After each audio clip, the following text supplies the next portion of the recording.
ফেরাউন মৃত্যুর সময় কলেমা পড়েছে, জানেন না? জানেন না? তাই যারা এখনো মদ খাচ্ছ ভাই, জেনা করছো, সুদ খাচ্ছ, ঘুষ খাচ্ছ, তুমি ভেবে রেখেছো যখন ওই শরীরে আর বল থাকবে না, কাঁপবে, সেই সময় পড়ে নেবো লা ইলাহা ইল্লাল্লাহ। চোখ বার হয়ে গেছে, কলেমা পড়তে পারছে না। হয় না? হয় না? আরে যখন মুখে দাঁত ছিল, ব্রেনে যখন তোমার বুদ্ধি ছিল, শরীরে হিম্মত ছিল, যখন শরীরে ক্ষমতা ছিল, ওই সময় বসে বসে কলেমা পড়ো। মৃত্যুর সময় দাঁত বার হয়ে গেছে, চোখ বার হয়ে গেছে, মাথার চুল সব খাড়া হয়ে গেছে, পেশাব বার হয়ে গেছে, পায়খানা পিছন থেকে গ্রিস বার হয়ে গেছে, ওই সময় চাপ দিয়ে মৌলবি কলেমা পড়াচ্ছে, কলেমা বার হবে? চার দোকানে বসে কোনোদিন কলেমা পড়েনি, রাস্তায় বসে কোনোদিন কলেমা শিখিনি, দোকানে বসে কখনো কলেমা শিখিনি, বন্ধুদের আড্ডায় বসে কখনো কলেমা শিখিনি। মরণের সময় মৌলবি এসে বলছে পড়ো লা ইলাহা ইল্লাল্লাহ। এ মালটা সারা জীবন মদ খেয়েছে, গাঁজা খেয়েছে, 2 নম্বরই হারামিগিরি করেছে। মরণের সময় সবে বলছে লা ইলাহা, কি বলছে? আরে আমি ওটা ইল্লাল্লাহ বলতে বলেছি? সবে বলেছে লা ইলাহা। আর পিছন থেকে একটা মেয়ে ছিল, ওর নাম হচ্ছে সকিনা, এসে বলছে ও আব্বা। সঙ্গে সঙ্গে লা ইলাহা ইল্লাল্লাহ সবে বলেছে, মৌলবীর কথা শুনে। লা ইলাহা মানে কোনো ইলাহা বা আল্লাহ বলতে কেউ নেই, সবে বলছে লা ইলাহা। পিছন থেকে মেয়ে সকিনা বলছে আব্বা, বলছে মা সকিনা। সকিনা বলে ইমান নিয়ে মরেছে না বেঈমান হয়ে? তাই কলেমাটা প্র্যাকটিস করো, কলেমা প্র্যাকটিস করো, যেন মরণের সময় কাউকে না বলাতে হয়, নিজে বলে কলেমা বিছানায় ঘুমাবো। বলুন ইনশাআল্লাহ। শোয়ার সময় কলেমা পড়ো, মরণের সময় কলেমা বাঁধবে না। খাওয়ার বিছানা থেকে ঘুম থেকে উঠে কলেমা পড়ো, মরণের সময় কলেমা বাঁধবে না। নামাজের শুরুতে গিয়ে বসে বসে মসজিদে কলেমা জিকির করো, মরণের সময় কলেমা কখনো বাঁধবে না। আমরা তো সমাজকে ঠকিয়েছি ভাই। যার জীবনে 40-50 বছর বেঁচে ছিল, তার কাছে কলেমা শেখায়নি। ছেলেরা রাস্তায় বসে আছে, হাত ধরে কলেমা শেখায়নি। জুয়া খেলছে, তাস খেলছে, তাকে কলেমা শেখায়নি, কলেমার দাওয়াতটা দিইনি। এই ব্যক্তি মরে যাওয়ার 40 দিন পরে পাড়ার বুড়িরা আর কিছু বৃদ্ধ মানুষ আর কিছু কুমিরের ছানা আছে, তারা গিয়ে বলছে এই তোর বাপটা মরে গেল, 40 দিন হয়ে গেল, হ্যাঁ রে খানা করবি না? তার মানে দুটো খাবো। কি খানা হয় গ্রামে এখনো? তওবা তওবা তওবা, ছি ছি ছি ছি ছি। খানা হচ্ছে সদকা। মুফতি সাহেব বসে আছে, জিজ্ঞাসা করো খানা মানে কি? সদকা। কেউ যদি বলে ভাই তোর আমি 500 টাকা দান করছি, সদকা দিচ্ছি, তুই খাবেন? এই খাবেন? তো ওর বাপকে খাওয়াচ্ছে সবের উদ্দেশ্য করে, আপনি তো সদকা খাচ্ছেন, বোকা কথা কর। একবারও জিজ্ঞাসা করবেন না মুফতি সাহেব ইমাল খাওয়া যাবে কিনা? হালাল হলে সব মাল খাওয়া যায়? মসজিদে জুমার দিনে ছাগল দেয়, মুরগির লেগ পিস দেয়, দামি দামি ওই মানত করে, ওগুলো সবাই খাওয়া যায়? একজন মানত করছে আল্লাহ যদি গোপন রোগ সেরে যায় 5 কেজি মিষ্টি দেবো, কি মাল খাচ্ছ ভেবে দেখো। একজন মানত করছে আল্লাহ আমার স্বামীর যদি হাঁটুতে এরকম বড় ভাইরাস হয়েছে, চুল কুচ্ছে, বড় একজিমা, ওটা সেরে গেলে 5 কেজি রসগোল্লা দেবো। ও জুমার দিন হাত করে দাঁড়িয়ে আছে, ওটা দাও। তো তুমি কি মলম খাচ্ছ একবার ভেবে দেখো। যার বাপ মরেছে সে ভাবছে এই দুটো খাইয়ে যদি আমার বাপটা একটু কবরে শান্তি পায়, তার মানে ও সদকা দিচ্ছে, তোমার সদকা খাচ্ছে তুমি 40 দিনের খাবার। নবী বললে মরা লোকের বাড়িতে খাবার পাঠাও, তার বাড়িতে খেতে যেও না। এই নিয়মটা এসছে হিন্দুদের থেকে, অমুসলিমদের থেকে। তারা বাপকে খাইয়ে, 14 পুরুষকে খাইয়ে মনে করে বাপটা স্বর্গে চলে গেছে। আমাদের মুসলমান হুনুগুলো যাদের পয়সা আছে তারা ওলামাদের সঙ্গে পরামর্শ করে না, যাদের টাকা আছে ইমাম সাহেবের সঙ্গে মাশওয়ারা করে না। বাপ মরে গেছে, 39 দিনের দিন ডেকোরেটর, প্যান্ডেল, লাইটিং, মাইক ভাড়া করেছে, ওদিকে 4-5টা বুন বনাই চলে এসছে, 500 লোক দাওয়াত করে 3টে গরু জবাই করে লম্বা খানা দিয়েছে। লোক খাবে আর লোকের বাপ গিয়ে খাবে। ছি ছি ছি ছি ছি ছি। তওবা তওবা তওবা। আচ্ছা আপনি বলুন, মানুষ মরে গেলে যে খাওয়াটা লোককে খাওয়ায়, সে কি বাপ মরে গিয়ে আনন্দ করে, আনন্দ পেয়ে খাওয়াচ্ছে? হ্যাঁ, এত আনন্দ হচ্ছে লোক খাওয়াচ্ছে, তুমি বলে যে খাওয়াবো না। কেন খাওয়াবেন না? ইতিম, মিসকিন, দুস্থ, অসহায়, তাদেরকে 20 কেজি করে চাল কিনে দিন ভাই। এই শীতের রাতে কত পাগল, কত গরিব মানুষ রাস্তায় শীতে কাঁপছে, তোমার বাপের লেগে তুমি 10টা ব্ল্যাঙ্কেট কিনে দাও। কাছে মাদ্রাসা রয়েছে, অনেক এতিম ছেলে কোরআন তাদের নাই, অনেক এতিম ছেলের পোশাক নাই ভাই। ওই রকম এতিম ছেলেকে, 10টা এতিমকে তুমি শীতের সময় 10টা চাদর কিনে দাও, 10টা মাফলার, 10টা তুমি তাদের ব্ল্যাঙ্কেট কিনে দাও। 5000 লোকের খাওয়ানোর চাইতে 10টা এতিমের শরীরে তুমি যদি পোশাক কিনে দাও, আল্লাহ এবং তার রসুল এর চাইতে কোটি গুণ বেশি খুশি হবে। জোরে বলুন সুবহানাল্লাহ। কলেমাটা জীবিত লোকে শোনাতে হয়, মরে গেছে বলছে কত পড়বো, বললে 1 লাখ, জোরে বলো 1,24,000। তুই ভাই 1,24,000 মরা লোকের জন্য পড়ছিস, তো লোকটা জ্যান্ত থাকা অবস্থায় কতবার পড়েছো তুমি? একবার পড়েছো? পড়ুনি। জীবনে তুমি কলেমা পড়ালে না, গরু জবাই হয়েছে সেই লোভে 1,24,000 পড়ছো। তোমার মতো খ্যাপা পৃথিবীতে আর দুটো আছে নাকি? তাই অনুরোধ করে বলে যাচ্ছি, কিছু ভুল মনে করবেন না। জীবিত লোকের কাছে হাত ধরে কলেমাটা শিখিয়ে দাও। যদি কাউকে কলেমা শিখিয়ে দিতে পারো, যদি কাউকে নাপাক থেকে পাক বানাতে পারো, যদি কাউকে নামাজটা শিখিয়ে দিতে পারো, যদি কাউকে কোরআন শিখিয়ে দিতে পারো, এর উসিলায় আল্লাহ তাআলা আমাকে এবং আপনাকে মুক্তি দিয়ে দেবেন। বলুন না সুবহানাল্লাহ। নারীদের দিকে দেখলে কিন্তু সওয়াব আছে। কোন নারী? নিজের মায়ের দিকে তাকালে হজের নেকি পেয়ে যাবে। বলুন না সুবহানাল্লাহ। ওরে বাপ হলো তোর কাবা শরীফ, মা হলো তোর মদিনা। সুবহানাল্লাহ বলতে ইচ্ছা করে না? বাপ হলো তোর কাবা শরীফ, মা হলো তোর মদিনা। আব্বা আম্মাকে যেন তুমি কখনো ভুলবে না। সুবহানাল্লাহ। বাপের দিকে মায়ের দিকে যখন তুমি তাকাবে, আল্লাহ তাআলা আমলনামায় হজের নেকি লিখিবে। বাপের দিকে মায়ের দিকে যখন তুমি তাকাবে, আল্লাহ তাআলা আমলনামায় হজের নেকি লিখিবে। মায়ের দিকে তাকালে নেকি আছে, বিবির দিকে তাকালে নেকি আছে না নাই? সুবহানাল্লাহ। বিবির হাত ধরেন, হাতের সগীরা গুনাহ মাফ হয়ে যাবে।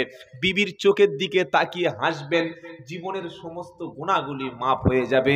বিবির সঙ্গে শারীরিক মিলনে, তাতেও আল্লাহ নেকি লিখে রেখেছে। বলুন সুবহানাল্লাহ। নিজের বিবিটা ঘরে দেখে না, বোকা কথাকার। নিজের বিবির দিকে এমন করে তাকাবে যেন বড় পুলিশ যেন চোর ধরেছে। আর বাইরের বউ দেখলে যেন কি রসগোল্লা ভিতরে না আস। ছি ছি ছি ছি, আস্তাগফিরুল্লাহ আযীম, আস্তাগফিরুল্লাহ। সকলে বলুন চোখ হেফাজত করবে ইনশাআল্লাহ। বলেন এই চোখ দিয়ে কোরআন দেখলে নেকি আছে না নাই? সুবহানাল্লাহ। কোরআনের দিকে তাকালে নেকি, কোরআন পড়লেও নেকি, কোরআন স্পর্শ করলে আল্লাহ নেকি দেবে। কাবা শরীফ দেখলে নেকি আছে না নাই? সুবহানাল্লাহ। আল্লাহর ঘর দেখলে নেকি আছে, আল্লাহর কাবা দেখলে নেকি আছে। বুজুর্গ হাক্কানি আলেম, হাক্কানি ওলি ব্যক্তির দিকে তাকালে তাতেও আল্লাহ নেকি লিখে রেখেছে। ওয়ালা তাকফু মা লাইসা লাকা বিহি ইলম, ইন্নাস সামআ ওয়াল বাসারা ওয়াল ফুআদা কুল্লু যালিকা কুল্লু উলাইকা কানা আনহু মাসউলা। আল্লাহ পাক বলছে, বান্দা তুমি হিসাব করে জীবন যাপন করবে। যে বিষয়ে তোমার কোনো জ্ঞান নাই সে বিষয়ে তুমি কথা বলো না। ইন্নাস সামআ, নিশ্চয়ই তোমার কান যেটা শোনে, ওয়াল বাসারা, তোমার চোখ যেটা দেখে, ওয়াল ফুআদা, তোমার অন্তঃকরণে যেটা তুমি উপলব্ধি করো, কুল্লু উলাইকা কানা আনহু মাসউলা। কান দিয়ে কি শুনছো, চোখ দিয়ে কি দেখছো, অন্তর দিয়ে কি ভাবছো, এই সম্পর্কে আল্লাহ তোমাকে জিজ্ঞাসা করবে। এটা দেখার নয় তুমি কেন দেখেছিলে বলো, এটা নিষেধ করেছিলাম কেন তার দিকে তুমি ফিরেছিলে বলো, এটা শুনতে মানা করেছি কেন তুমি শুনেছিলে বলো, এটা নিয়ে ভাবতে মানা করেছি কেন তুমি ভেবেছো বলো। সেদিন জিজ্ঞাসা আল্লাহর সামনে, আল্লাহ আপনাকে জিজ্ঞাসা করবে। আল্লাহ আমাদের মাফ করে বলুন আমিন। কি শোনাচ্ছিলাম ভাই, মুমিন বান্দার প্রথম কোয়ালিটি সে অহংকারী হয় না। শিক্ষার অহংকার নয়, বরং যে যত বড় শিক্ষিত তার মধ্যে তত নম্রতা ভদ্রতা বেশি। সুবহানাল্লাহ বলেন। আর অল্প দু চারটে শিখে তাদের লাভ কি? ইউনিভার্সিটি থেকে পড়ে এসে বলছে আমি MA, double MA, triple MA, BEd, DElEd, তারপরে একটা কোর্স করেছে সেটা হচ্ছে ইডিয়েট। কি কোর্স বলো? ইউনিভার্সিটি কলেজ থেকে পড়ে এসে বিএড ডিএলএড করে যদি ও বদমাশটা বসে না পেচ্ছাপ করতে পারে, তাহলে বুঝতে হবে এটা ইডিয়েট কোর্স কমপ্লিট করেছে। কি বলছেন বলেন? ও তো পেচ্ছাপটাই শিখিনি। মাদ্রাসায় গিয়ে দেখো ছোট্ট বাচ্চা বসে পেশাব করছে, পেশাব করে পানি নিচ্ছে। আরে পানি না নেওয়া মানে তোমার কাপড় সব নাপাক হয়ে আছে, তোমার শরীরে নোংরা লেগে আছে। পেশাব হচ্ছে জীবাণু, পেশাব হচ্ছে রোগ, পেশাব হচ্ছে জার্ম, পেশাব হচ্ছে অ্যাসিড। একটা কাপড়ে আপনি 3 সপ্তাহ পেশাব করে দেখুন, কাপড় থাকবে তো? আগুন ধরে যাবে। কি নষ্ট হয়ে যাবে না? ও তো অ্যাসিড। টাইলসের উপরে, পাথরের উপরে পেশাব করছে, সেখানে জ্বলে ধ্বংস হয়ে যাচ্ছে। কত শিক্ষিত ছেলে, কত স্কুল মাস্টার যদি মুসলমান পেশাব করে পানি নেয় না, এটা কি শিক্ষিত বলে মানা যায়? ছি ছি ছি।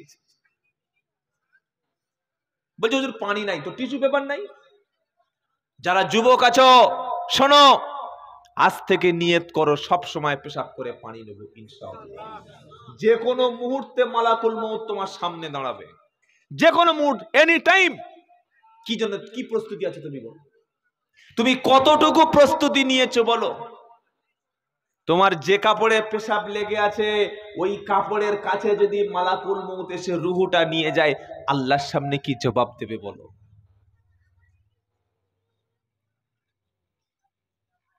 আল্লাযীনা তাতাআফফাহুমুল মালাইকাতু তাইয়্যিবিন সালামুন আলাইকুম উদখুলুল জান্নাতা বিমা কুনতুম তা'মালুন।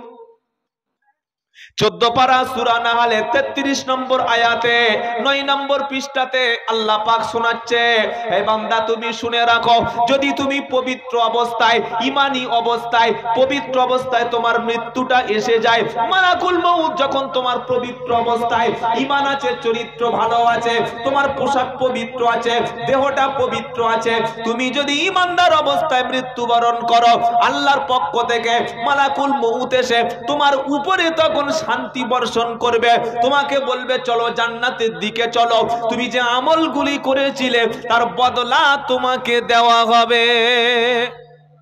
সুবহানাল্লাহ পড়েন।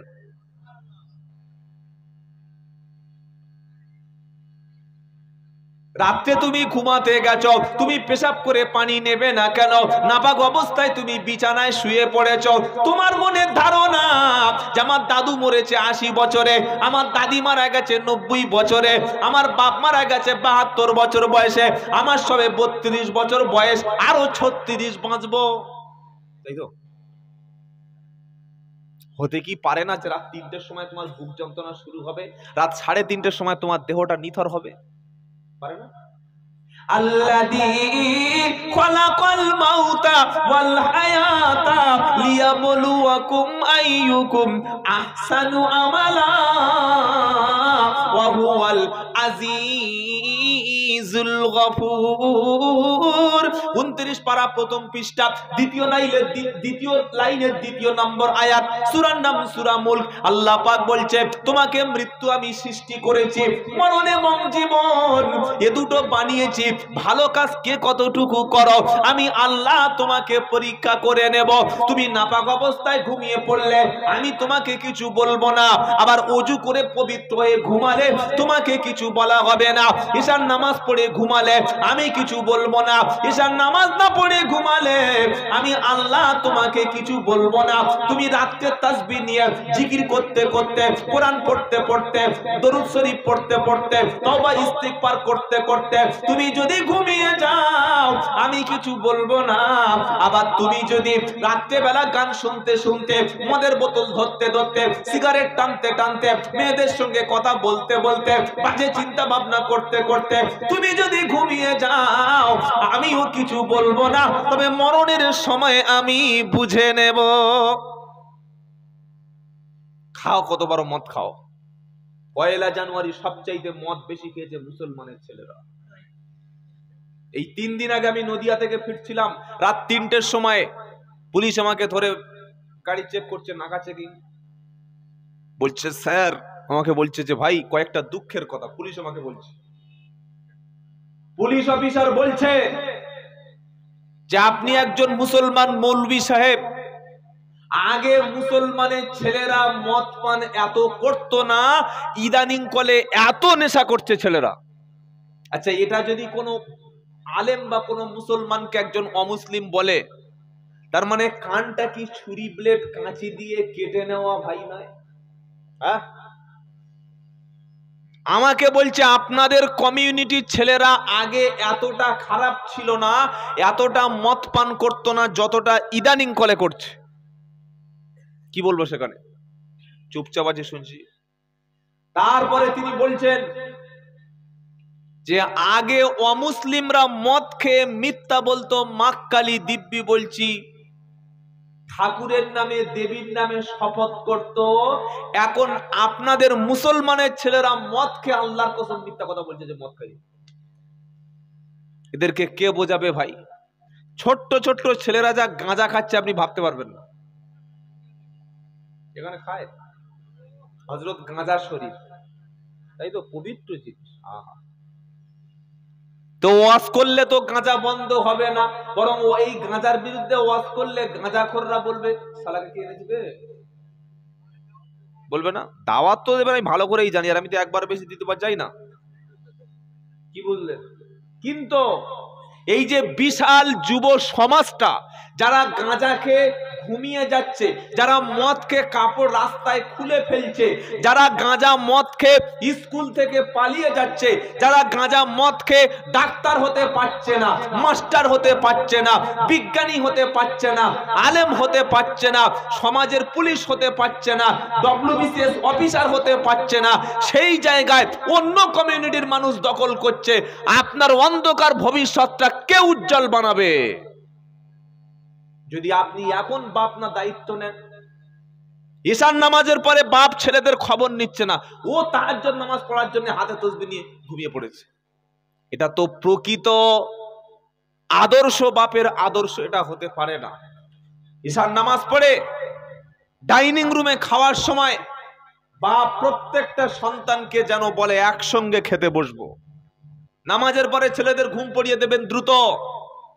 বাপ বলে দেবে যে ফজরের আজান হয়ে গেলে তোমার দরজায় আমি নক করব, তুমি তৈরি থাকবে, গোসল হোক, অজু হোক, নাপাক থেকে পাক হয়ে মসজিদে যেন জামাতে আমি তোমাকে সালাম ফিরিয়ে দেখতে পাই। এটা যে বাপ বলতে পারে, সেই বাপ আর ছেলে একই সাথে আল্লাহর জান্নাতে যাবে। বলুন সুবহানাল্লাহ। বাপ রাত 12টা পর্যন্ত পড়ছে ইয়াসিন আল কুরআনিল হাকিম ইন্নাকা লামিনাল মুরসালিন। আল্লাহ জান্নাত দিও আল্লাহ। ওইদিকে ছেলে 5 বাগানে খুঁজে গাঁজা টানছে, খবর নেই। জন্ম দিলে যদি বাপ হতো তাহলে বুড়ো কুত্তাটা একটা বাপ হতো। কি বুঝলেন বলেন? শুকরেও বাপের পিতৃত্ব দাবি করত, গাধাও পিতৃত্ব দাবি করত। শিক্ষা না দিলে কখনো বাপ নয়, সেটা দুশ্মন। প্রথমেই শিক্ষা দিন, সুশিক্ষা। যে শিক্ষা মানুষকে আল্লাহ চেনায় না, যে শিক্ষা মানুষকে মানুষ চেনায় না, যে শিক্ষা মানুষকে মদ ছাড়াতে পারে না, যে শিক্ষা মানুষকে দুর্নীতি বন্ধ করতে পারে না, সেটা কখনো শিক্ষা হতে পারে না।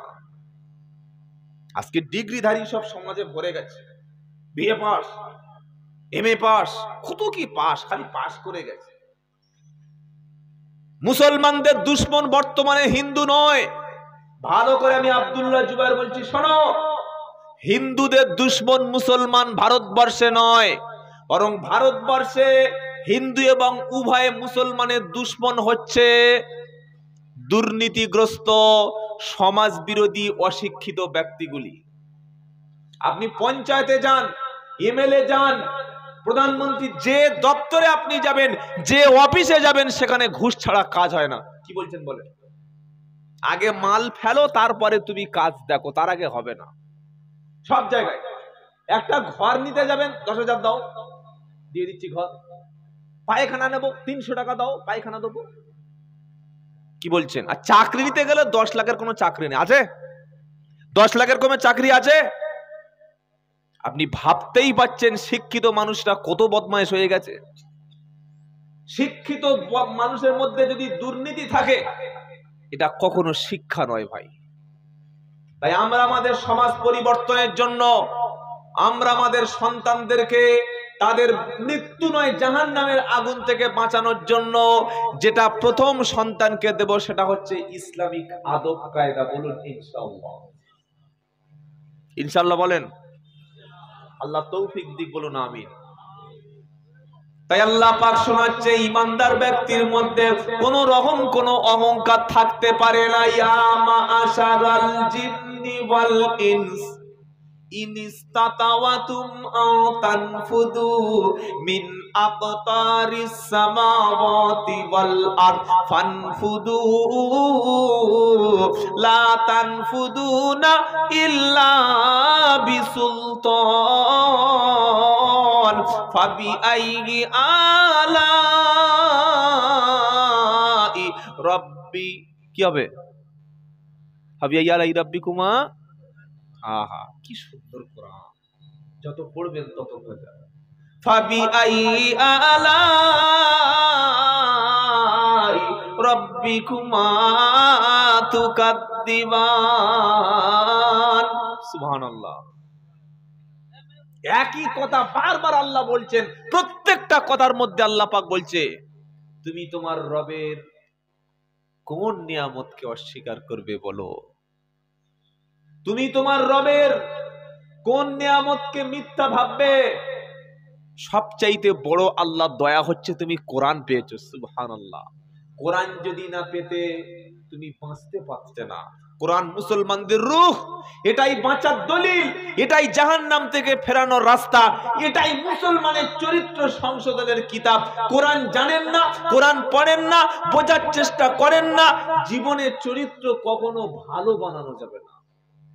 আল্লাহ পাক বলছে সূরার নাম রহমান, 27 পারা 11 পৃষ্ঠায় 11 নম্বর লাইনের 33 নম্বর আয়াত, ইয়া মাশারাল জিন্নি ওয়াল ইনস ইনিস্তাতাতুম আও তানফুদু মিন আকতারিস সামাওয়াতি ওয়াল আরদ ফানফুদু লা তানফুদুনা ইল্লা বিসুলতান ফাবিআইয়ি আলাই রাব্বিকুমা তুকাদ্দিবান। হে মানুষ এবং জিনেরা, জিন বোঝেন কোথায় থাকে? গাছে থাকে, তাই তো নাকি?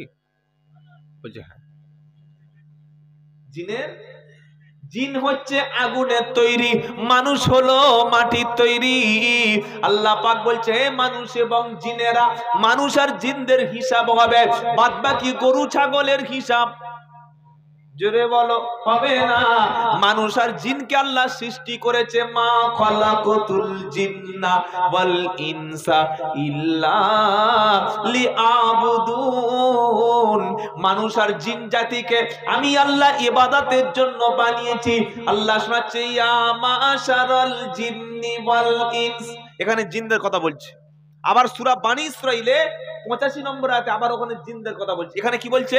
ইয়া মাশারাল জিন্নি ওয়াল ইনস, হে মানুষ এবং জিনেরা, ইনিস্তাতাতু মান তানফুদু মিন আকতারিস সামাওয়াতি ওয়াল আরদ ফানফুদু লা তানফুদুনা ইল্লা বিসুলতান। হে মানুষ এবং জিন জাতিরা, যদি তোমাদের সম্ভব হয় আমার পৃথিবী ছেড়ে অন্য জায়গায় চলে যাও, আমার আকাশ ছাড়া কোথায় যাবে যাও, আমার জমিন ছাড়া কোথায় চলে যাবে? যাও এমন জায়গায় তুমি যাও যেখানে আমার জমিন নাই, যেখানে আমার আসমান নাই, যেখানে আমার সূর্য নাই, যেখানে আমার অক্সিজেন নাই, যেখানে আমার গ্রহ নক্ষত্র নাই, যেখানে আমার গাছ নাই, যেখানে আমার পানি নাই। এমন জায়গা যদি থাকে আমার আয়ত্ত থেকে বেরিয়ে যাও, কখনো তুমি আমার আয়ত্ত থেকে বার হতে পারবে না। পারবে? মানুষ জন্মদিবসে অনেক লোক জন্মদিনে বিবিকে গিফট করে, করে না? কেউ ভালো শাড়ি কিনে আনে, কেউ মোবাইল গিফট করে, কেউ ভালো কিছু গিফট করে। এখন দেখছি যারা সুপারস্টার, সিনেমার স্টাররা জন্মদিনে তার গার্লফ্রেন্ডকে চাঁদে জায়গা কিনে দিচ্ছে। শুনেননি আপনারা? চাঁদে জায়গা কিনছে, এটা শুনেছেন না শুনেননি? শুনেছেন? শুনে নাই? চাঁদে জায়গা কিনছে মানে বাঁকুড়া, কলকাতা, হাওড়া, হুগলি, ব্যান্ডেল, আরামবাগ, কি বুঝলেন? দিল্লি, মুম্বাই, গুজরাট এসব পছন্দ হচ্ছে না, আমেরিকা পছন্দ হচ্ছে না, লন্ডন পছন্দ হচ্ছে না, গ্যাংটক পছন্দ হচ্ছে না। কোথায়? চাঁদে। তুই ভাই চাঁদে যেতে পারবি?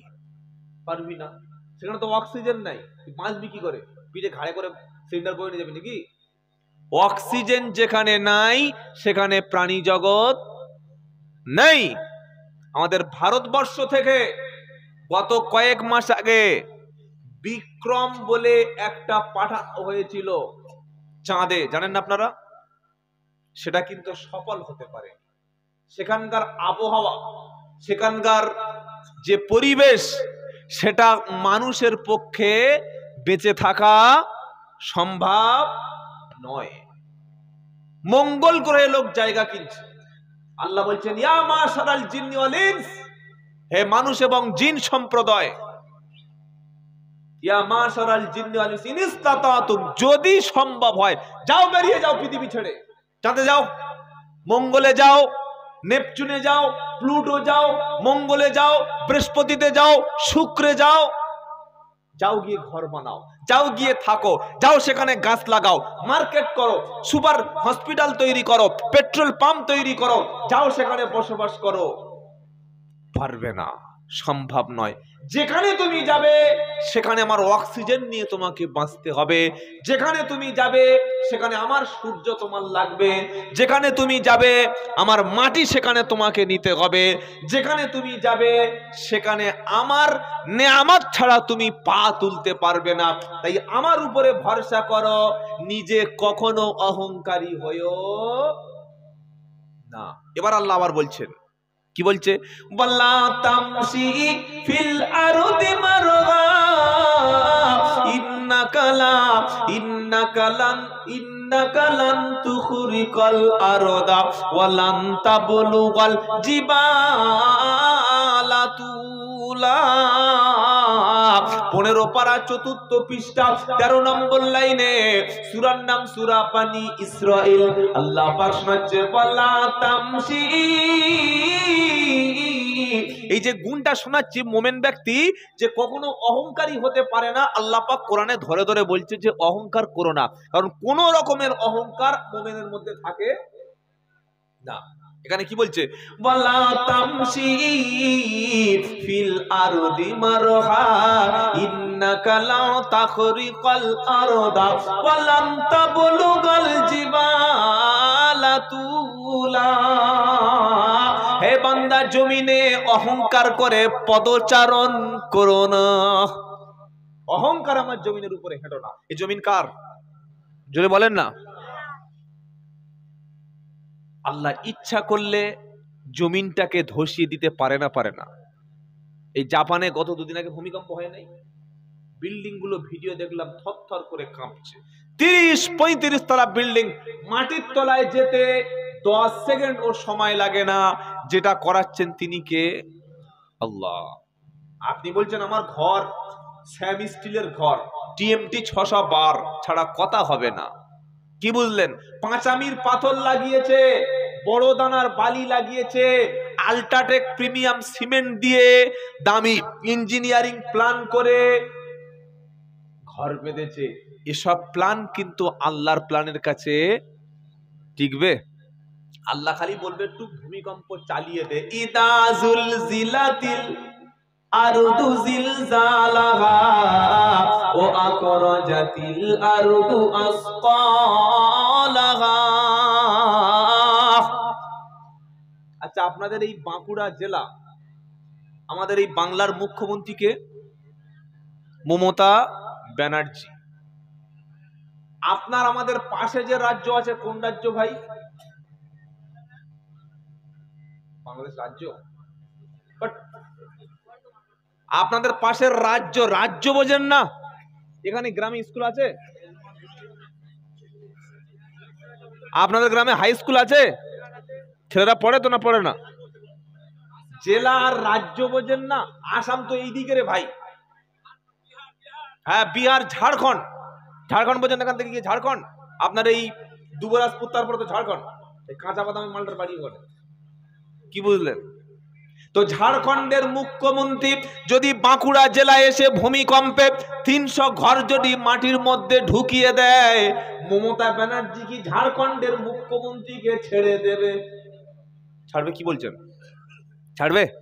বাংলাদেশের অবৈধ প্রধানমন্ত্রী শেখ হাসিনা যদি ঢাকা থেকে ভারতে এসে, বসিরহাটে এসে যদি প্রচন্ড জোরে একটা ঝড় তুফান তুলে দেয়, উত্তর 24 পরগনার 500 ঘর যদি হাসিনা খালা ভেঙে দেয়, আমাদের মোদি চাচা ছাড়বে? কি বলছেন? তিস্তার জল দিয়ে ফারাক্কা ব্যারেজের সব মালকোটা তুলে দিয়ে হাসিনার উলঙ্গ করে দেবে, দেবে না? আল্লাহ বলছে ভূমিকম্প আমি দেব। সবাই খালি বলবে হে ভগবান, হে আল্লাহ, হে ঈশ্বর, হে গড, বাঁচাও বাঁচাও। বলবে না? বলবে না? আল্লাহ বলছেন গোটা পৃথিবীর সার্বভৌমত্বের মালিক হলাম আমি আল্লাহ। বলুন সুবহানাল্লাহ। পাকিস্তানের চাচা যদি কাশ্মীরে একটা বোম মারে, আমরা ঘুরিয়ে উল্টে দুটো মেরে দেব, দেবো না? দেবো না? কথা বলে না? আফগানিস্তান যদি চোখ বার করে, আমরা দাঁত বার করব। আর নেপাল বলে তো কোনো দেশ পৃথিবীতে নাই, আছে? বলে যদি থাকে তো নেপাল মানে ভারতের অংশ। কি বলছেন আপনারা? আল্লাহ বলছে শোনো, একটা দেশের প্রধানমন্ত্রী আরেকটা দেশে গিয়ে, একটা রাজ্যের মুখ্যমন্ত্রী আরেকটা রাজ্যে গিয়ে যদি সামান্য ক্ষতি করে, এখানকার সরকার কিন্তু ছেড়ে কথা বলবে না। কিন্তু আমি আল্লাহ যখন ভূমিকম্প দেব, আমি ঘরগুলো মাটির তলায় গরক করে দেব, আমি জমিনকে ফাটিয়ে দেব, 150 কিলোমিটার বেগে যখন আয়লা দেব, আমফান দেব, দোয়া ইউনুস ছাড়া তখন তোমাদের মুখে কোনো ভাষা থাকবে না। কিসের অহংকার করছো বলো? তুমি কিসের অহংকার করছো? বলা তামশি ফিল আরদি মারহা ইন্নাকা লান তাকরিকাল আরদা ওয়া লান তাবলুগাল জিবালা তুলা। তুমি জমিনে যখন চলবে, অহংকারের সঙ্গে জমিনে পা ফেলো না। যুবক ছেলেরা বাইক যখন হাতে পায়, নিজেকে মনে করে আমি শাহরুখ খান। কি মনে করে না? করে না? ওহ, বাইকে চালানো কি, version 4, Apache RTR, royal Enfield, পিছনে দেখি এইরকম বড় বাঁশ লাগিয়েছে। বাঁশ বোঝেন না? আরে বাইকের সাইলেন্সার পাইপে মাল লাগিয়ে মুখটা খুলে দিয়েছে, রাত 12টার সময় যাচ্ছে, তার মানে দেখাচ্ছে যে কি মাল একবার কিনেছি দেখো। এটা অহংকার হলো না? হলো না? অহংকার নয়? তুই একবার মরে দেখ, তোর কবরে যখন ফেরেশতারা মোটা পাইপ নিয়ে ঢুকবে না, পাছায় যখন ভরে দেবে, তখন মুখ দিয়ে ভট ভট ভট ভট বললে এরকম হচ্ছে কেন? বলে যে রাত্রেবেলা লোকের ঘুম নষ্ট করেছিল, সেই কারণে এটা হচ্ছে। কি বুঝলেন বলেন? আল্লাহ আমাদের মাফ করুক, বলুন আমিন। বাইক যখন ছেলেরা চালাবে, এ জমিন তোমার বাপের নয়, রাস্তা তোমার বাপের রাস্তা নয়। আল্লাহ বলছেন আমি জমিন তোমার ছেড়ে দিয়েছি, তুমি রাস্তার উপরে এমন অভদ্র আচরণ করো না। মাথায় হেলমেট নেই, তুমি গাড়ি চালাচ্ছ, তুমি ড্রিঙ্ক করে গাড়ি চালাচ্ছ, সামনে একটা মেয়ে দেখতে পেয়ে হাই পিক আপ তুলে দিয়েছো, যেন উড়বে মালটা। কেন? এটা হচ্ছে অহংকার। আর যাদের পয়সা আছে তাদের কাছে গাড়ি একবার পড়লে দেখে। অহংকার করো না। কত বাইকের যারা রেস করতো, বড় বড় বাইকের রেস করতো যারা, আজকের গিয়ে দেখো তাদের লাশটা মর্গে 15 দিন পচে শিয়াল কুকুরে খেয়ে মুন্ডু আর হাত টেনে মাটিতে পুঁতে দিতে হয়েছে। দেখোনি তুমি? দেখো না? কত ছেলে জোরে বাইক চালাতো আজ তারা পৃথিবীতে আছে নাকি? তাদের কবরে আজকে তাদের কি অবস্থা হচ্ছে একবার ভেবে দেখো। কেন অহংকার করছো? আল্লাহ আমাদের বাইকের এই সমস্ত ছেলেদের হাত থেকে হেফাজত করুন, বলুন আমিন। ছেলেদের হাতে কখনো বাইক দেবেন না, ইনশাল্লাহ বলুন, বলুন ইনশাল্লাহ। মেয়েদের হাতে মোবাইল আর ছেলেদের হাতে বাইক, এই দুটো যেদিন থেকে অ্যাভেলেবল হয়েছে সেই দিন থেকে পৃথিবীটা ধরা ছোঁয়ার বাইরে চলে গেছে। বাইকের প্রয়োজন আছে, তাহলে এমন বাজে ধরনের রাফ ড্রাইভিং করে মুহূর্তের মধ্যে নিজে মরবে, অন্য এক শালাকে মারবে। কি বলছে পাড়া ছেলে? বলছে এই শালা মরবে মরবে, বলতে বলতে সামনে দেখি পোস্টে ধাক্কা মেরে দাঁত বার হয়ে বসে আছে। এটা হচ্ছে না, হয় না? তুমি চোখের সামনে দেখে শিক্ষা নেবে না? আল্লাহ বলছে ওয়ালা তামসি ফিল আরদি মারাগা, আমার জমিনের উপরে অহংকার পা ফেলো না। ফেরাউন অহংকার করেছে, পানিতে চুপিয়ে মালটাকে শেষ করেছি। করেছি না করি নাই? কত অহংকার ফেরাউন ছিল জানো? ফেরাউন বলল আনা রব্বুকুমুল আ'লা, আনা রব্বুকুমুল আ'লা, আমি হলাম সবচাইতে বড় খোদা, আমার চাইতে বড় খোদাকে কেউ পৃথিবীতে আছে? আল্লাহ বললে মুসা ফেরাউনের কাছে গিয়ে কলেমার দাওয়াতটা দাও। ফেরাউন জিজ্ঞাসা করছে হে মুসা তোমার রবটা আবার কে? মুসা আলাইহিস সালাম বলল রব্বুনাল্লাযী আতা কুল্লা শাইইন খালাকাহু সুম্মা হাদা। রব হলেন তিনি যিনি মানুষকে সৃষ্টি করেন, সৃষ্টি করার পরে মানুষকে পথ দেখান, হেদায়েত দেখান, তিনি হলেন আমাদের রব। জোরে বলুন সুবহানাল্লাহ। ফেরাউন যখন প্রচন্ড বাড়বাড়ন্ত বেড়ে গেল, আল্লাহ বলছে বাড়লে তার পতন হবে, আমি পানিতে চুপিয়ে মেরে দেব। ফেরাউন এবং তার লোক লস্কর মুসা নবীর পিছনে যখন ধাওয়া করলো, মুসা নবী সামনে গিয়ে দেখছে দরিয়া, পিছন দিকে দেখছে সেন্ট্রাল বাহিনী ফেরাউনের সেন্ট্রাল বাহিনী ঘিরে ফেলেছে। মুসা নবীর উম্মতেরা বলল হে মুসা ইন্না লামুগরাকুন, হে মুসা আমরা তো গ্রেফতার হয়ে গেছি, আমরা তো ধরা পড়ে গেছি, এখন কোথায় যাব? মুসা আলাইহিস সালাম সেদিন বলল কখনো তোমরা ভয় পেও না, কখনো তোমরা ভয় পেও না, রব্বি সায়াহদিন, নিশ্চয়ই আল্লাহ আমাদের রাস্তা পার করে দেবে। জোরসে বলো তাকবীর, তাকবীর। সামনে নদী আর পিছনে সেন্ট্রাল বাহিনী ঘিরে ফেলেছে, এখনই মুসাকে মারবে। বাঁচাবে কে? বাঁচাবে কে? মুসার উম্মতেরা কাঁপছে, এবার বুঝি যাব, এবার বুঝি যাব। মুসা বলছে কিসের হয়? আল্লাহ আমাদের রাস্তা বার করে দেবে, বলুন সুবহানাল্লাহ। আল্লাহ বলছে মুসা হাতে লাঠিটা নাও। মুসার লাঠি এখনো আছে মিউজিয়ামে, সুবহানাল্লাহ। মুসা নবী হাতে লাঠিটা তুলে নিল। আল্লাহ বললেন মুসা এবার লাঠিটা তুমি ফেলে দাও। মুসা আলাইহিস সালাম নদীতে লাঠিটা ছুঁড়ে ফেললো, সঙ্গে সঙ্গে 12টি রাস্তা তৈরি হয়ে গেল। ইমানদার বলে সুবহানাল্লাহ। আর যারা কলেজে শিক্ষিত তারা বলছে মৌলবী ফুল পাগলা, লাঠি কখনো রাস্তা হয়? কি বলবে না? বলবে না? বলবে না? লাঠি কখনো রাস্তা হয়? ওরে ওটা লাঠি না, ওটা মুসা নবীর মুজিজা। এখান থেকে রিমোট কন্ট্রোল করলে ওখানে যদি তোমার গাড়ির যদি দরজাটা খুলে যায়, লন্ডনে ব্রিজ রয়েছে, রিমোট মারলে ব্রিজটা ওপেন হয়ে যায়। এখান থেকে রিমোট মারলে যদি টেলিভিশনের চ্যানেলটা অন্যদিকে চলে যায়, এখান থেকে রিমোট কন্ট্রোল করলে অমুক জায়গায় যদি বোমা বিস্ফোরণ করা যায়। আল্লাহ নবীর মুসার হাতে যেটা ছিল ওটা হচ্ছে রিমোট কন্ট্রোল, ওটা হলো মুজিজা। সুবহানাল্লাহ। যেই লাঠিটা ফেলে দিল, একদম আপনাদের যেই মানে আরামবাগ থেকে যে রোডটা কাজ হচ্ছে ওই আপনার ডানকুনি পর্যন্ত মারাত্মক রোড হচ্ছে, এরকম 12টা চওড়া চওড়া রাস্তা তৈরি হয়ে গেল। মুসা নবী আর তার উম্মতেরা goat goat goat goat goat goat goat goat goat করে একদম সব নদীর মাঝখানে চলে গেল।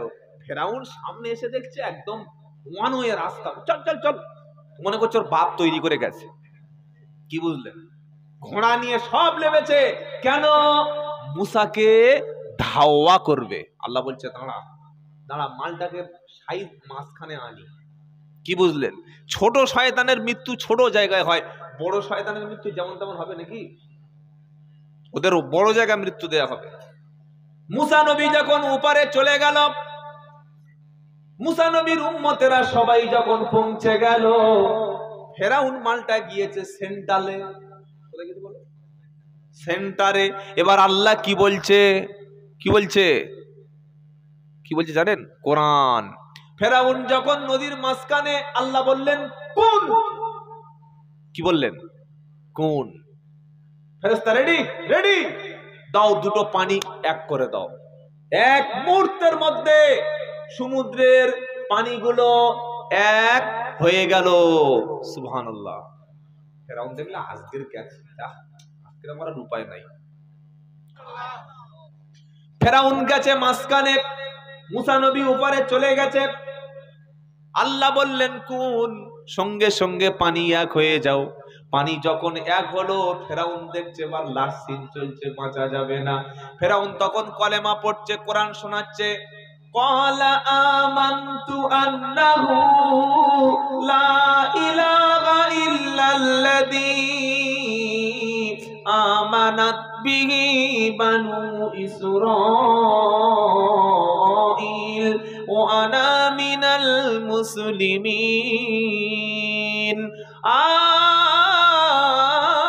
আল-আন ওয়াকাদ আসাইতা ক্বাবলু ওয়া কুনতা মিনাল মুফসিদিন।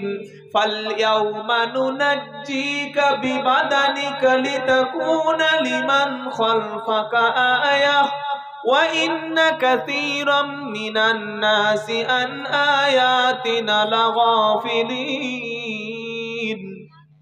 আল্লাহু আকবার। ফেরাউন কলেমা পড়ছে কোথায়? নদীর মাঝখানে কলেমা পড়ছে, ডোবার সময়। 11 পারা সূরা ইউনূসের 90 নম্বর আয়াতে ফেরাউন বলছে ক্বালা আমানতু আন্নাহু, আল্লাহ তোমার উপরে ঈমান আনছি। চিন্তা করতে পারছেন? কি ভালো মানুষ, দেখো কি সুফি সাহেব। ফেরাউন বলছে আল্লাহ তোমার উপরে ঈমান আনছি। কি রকম ঈমান? আন্নাহু লা ইলাহা ইল্লাল্লাযী আমানাত বিহি বানু ইসরাঈল। বানি ইসরাঈলেরা, মুসা নবীর উম্মতেরা যে কলেমা পড়েছিল, যে ঈমান এনেছিল, সেই রকম ঈমান আনছি। আল্লাহ ওয়ানা মিনাল মুসলিমিন, আমি তো মুসলমানদের একজন। কখন মুসলমান দাবি করছে? পানি খেয়ে, যখন আর কোনো রাস্তা নাই, পালানোর রাস্তা নাই, কলেমা পড়ছে। আল্লাহ কি বলছে? আল্লাহ এখন সবে সময় হয়েছে তোর,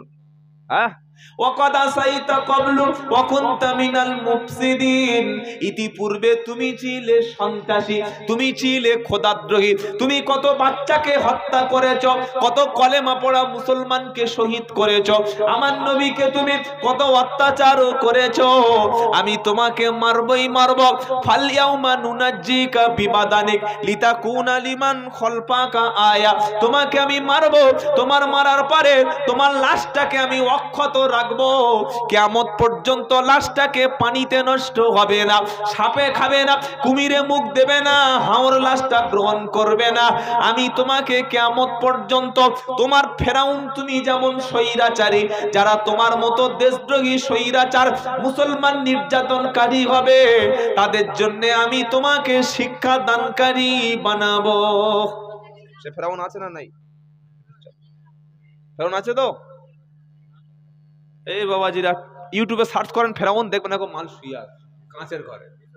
হ্যাঁ, মিশরের কায়রোতে এখনো মালটা আছে। কিয়ামত পর্যন্ত আল্লাহ রাখবে, এটা দেখে শিক্ষা নাও। তাই সকলে বলুন আজ থেকে ভালো হয়ে যাবো ইনশাআল্লাহ। কখনো ভাববেন না যে মরণ পর্যন্ত যা হচ্ছে চলুক। নামাজ, আজ থেকে নামাজ ইনশাআল্লাহ। আজ থেকে মদ, জেনা, ঘুষ, জেনা, ব্যভিচার সব ছেড়ে দেব ইনশাআল্লাহ। কারণ মৃত্যু যে কোনো সময় আসতে পারে। সকলে ভাবছে আমি ভালো মানুষ, সকলে ভাবছে আমার পাপটা কেউ বোঝে না, কিন্তু আমার পাপটা যিনি বোঝেন তিনি কে? কেউ জানুক আর নাই বা জানুক, আমি তো জানি কত পাপী। কি বলছেন? সকলে মনে করছে আব্দুল্লাহ জুবাইর মালটা খুব ভালো, মনে হচ্ছে না আপনাদের? কি বক্তা বিশাল, আর আমি যে আপনাদের দেখছি মনে করছি সব ফেরেশতা বসে আছে। কিন্তু কে কি কোয়ালিটির ফেরেশতা তার বউ ভালো জানে। কি বলছেন বলেন? সবচাইতে ভালো আমাদের চরিত্র কে জানে? বিবি, আমাদের প্রতিবেশী। তাই কবি বলছে, কেউ জানো আর নাই বা জানো, আমি তো জানি কত পাপী। কেউ জানো আর নাই বা জানো, আমি তো জানি কত পাপী।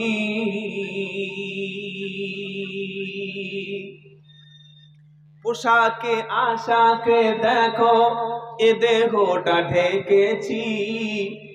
সাদা পাঞ্জাবি আর সাদা ধুতি, সাদা পাজামা পরে যখন নেতারা মঞ্চে ওঠে, এমন জোরে প্রথম চিৎকার করবে, ওতেই গলা ধরে গেল। কি বুঝলেন? না আছে সালাম, না আছে আলহামদুলিল্লাহ, প্রথমে উঠে গলা শেষ। আর যারা কর্মী সহচারী তারা মনে করছে সাদা স্করপিও থেকে আমার সাদা বাবু লেবেছে, কি যেন চরিত্র ভালো। ও ড্রাইভার জানে যে সমাজের চোখে সাদা, কিন্তু মালটা রাত্রেবেলা পরনারীর কাছে রাত কাটায়। ও স্করপিওর গ্লাসগুলো কালো করেছে ভেতরে মাল খাবে বলে, তুমি ধরতে পারছো না। ওর পোশাকটা সাদা কিন্তু প্রত্যেকটা উপার্জন হারাম। তাই কবি বলছে, পোশাকে আশাকে দেখো, এ দেহটা ঢেকেছি। আড়ালে কত পাপ করে আমি গিয়েছি। পোশাকে আশাকে দেখো, এ দেহটা ঢেকেছি। আড়ালে কত পাপ না বুঝে যে করেছি। কেউ জানো আর নাই বা জানো, আমি তো জানি কত পাপী। কেউ জানো আর নাই বা জানো, আমি তো জানি কত পাপী। আল্লাহ আমাদের গোপনের পাপগুলো মাফ করুন।